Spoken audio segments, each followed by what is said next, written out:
네, 안녕하세요. 뭐 해먹고 살지 김인숙입니다. 제가 알라딘에서 이번에 책을 좀 많이 샀거든요. 여러분들과 함께 소개하면서 뜯어보려고 합니다. 어떤 책을 샀을지 궁금하시죠? 너무 안 뜯어지는데? 일단 이렇게 박스가 큰 이유는 굿즈가 있기 때문입니다. 사고 싶은 책이 한 권이 있더라도 어차피 내가 지금 당장 사자마자 읽지 않을 거라면 기다렸다가 사고 싶은 책들이 좀 모였을 때 최소 5만 원 이상이 됐을 때 한꺼번에 사는 편인데요. 이 굿즈를 받기 위해서입니다.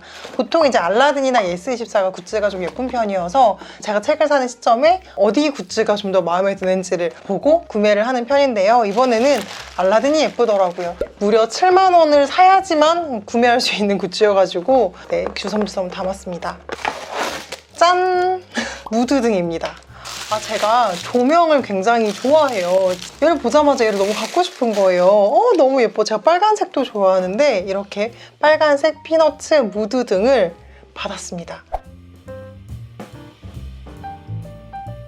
본격적으로 제가 이번에 산 책을 소개하도록 하겠습니다. 총 5권입니다. 한 권씩 소개를 할게요. 일단 첫 번째 책은 콘텐츠 가드닝이라는 책입니다.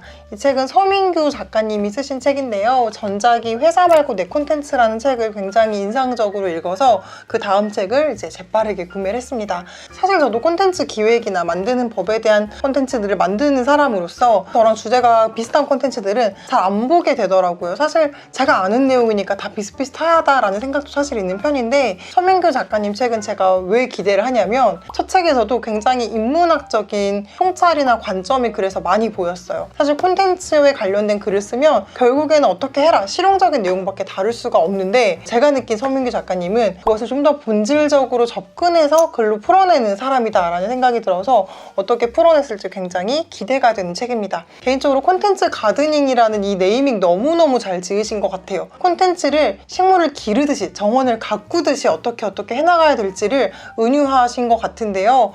이런 식의 자신만의 네이밍을 참 멋있게 만드신 분들은 개인적으로 굉장히 부러워합니다. 표지도 굉장히 예쁘죠? 실용서보다는 진짜 인문학 책 같다는 느낌이 좀 들어서 빨리 읽고 싶은 책이고요.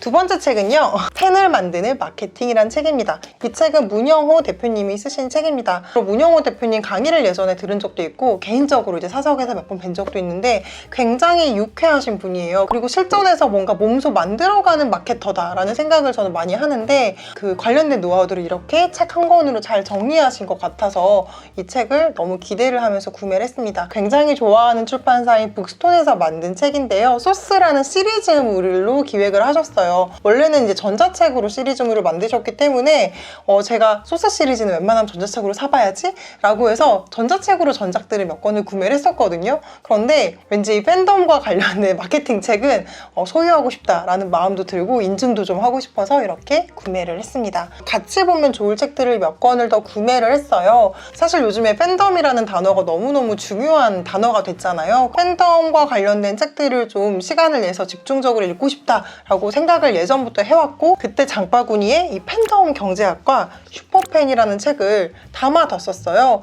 사실 무슨 내용인지 잘 모릅니다. 그런데 요즘에 팬덤 얘기가 많이 언급이 되고 있고 문영호 대표님께서 페이스북에 책 이야기도 종종 쓰시는데 그때 이제 같이 언급했던 책 리스트이기도 해서 같이 보면 충분히 좋지 않을까라는 생각이 들었고요. 사실 이 책 말고 이 팬덤 베이스라는 책도 장바구니에 담았는데 제가 구매하려고 보니까 너 예전에 샀던 책인데 또 살래? 라고 뜨더라고요. 제가 깜빡하고 또 살 뻔했답니다. 사놓고 아직 읽지 못한 이 팬베이스란 책까지 해서 이렇게 팬덤 시리즈를 4권을 다 읽고 나면 저도 제 팬덤을 어떻게 만들 수 있을지 노하우가 좀 생기지 않을까요?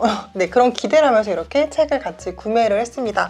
사실 이렇게만 딱 책을 사려고 했는데 굿즈를 선택하는 과정에서 이 무드등이 안 보이는 거예요. 7만 원 이상이어야 한다고 해서 한 권을 찾아가지고 하나 더 추가를 해서 구매를 했습니다. 제가 이렇게 즉흥적으로 책을 구매할 때는 사실 큰 고민을 하지는 않습니다. 그냥 알고리즘의 추천으로 스토리의 과학이라는 책이 눈에 들어와서 목차를 조금 살펴봤는데 흥미가 조금 생겨서 구매를 했습니다. 공식만 대입하면 팔리는 아이템이 되는 스토리텔링의 과학이라고 하는데요. 이제 제가 브랜딩 일을 하는 사람으로서 스토리텔링이랑 뗄래야 뗄 수가 없는데 이게 굉장히 어렵다는 생각을 항상 많이 하거든요. 그래서 스토리 책들이 눈에 보이면 기회가 될 때마다 읽곤 합니다. 그리고 또 이제 공식만 대입하면 된다고 하니까 방법적인 가이드가 있지 않을까라는 기대감을 가지고 한번 구매를 해봤습니다. 그리고 팬덤, 그리고 콘텐츠, 이 스토리는 사실 뗄래야 뗄 수 없는 내용들이기 때문에 이것을 한 번에 주르륵 묶어서 읽으면 꽤 좋은 조합이다 라고 생각을 해서 이렇게 구매를 했습니다. 네, 오늘은 이렇게 언박싱 영상으로 찾아왔는데요. 책 좋아하시는 분들, 그리고 저처럼 콘텐츠, 스토리, 브랜드, 팬덤 이런 데 관심 있는 분들은 책의 소개나 목차들을 살펴보셔도 좋을 것 같습니다. 네, 그러면 오늘 영상 여기서 마치도록 할게요. 감사합니다.